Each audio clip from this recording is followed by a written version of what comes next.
La Selva posa punt final als actes de la seva Setmana Santa amb la cantada de caramelles pels carrers i places de la vila. Una arrelada tradició recuperada des de principis dels anys 80 pel grup de joves Verge de Paret Delgada omple el municipi de música i color al matí de diumenge de Pasqua. La d'enguany ha estat una de les edicions més participatives dels darrers anys, amb prop d'una quarantena de nois i noies entonant aquestes peces de caràcter festiu que pregonen la resurrecció de Crist.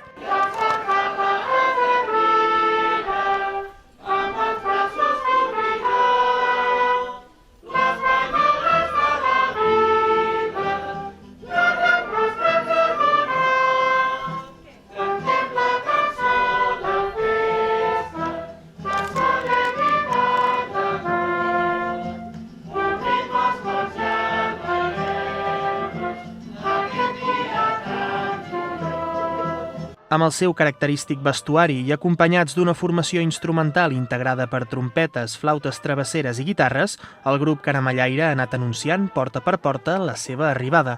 Els veïns i veïnes han sortit a rebre el jovent i a gaudir de les cançons que han interpretat. En alguns casos, fins i tot, els han fet donatius que s'han recollit amb l'element més vistós de la cantada, la cistella lligada a un llarg pal que serveix per arribar gairebé a la balconada més inaccessible.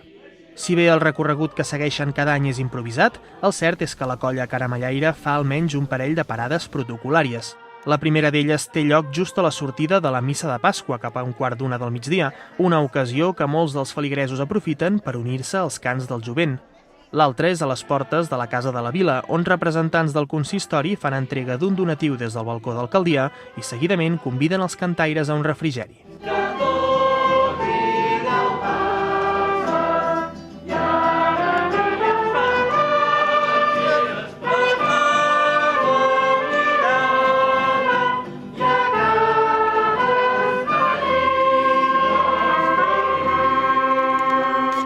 Amb les energies carregades, els nois i noies han seguit amb una passejada pel poble que s'ha allargat fins ben entrat al migdia.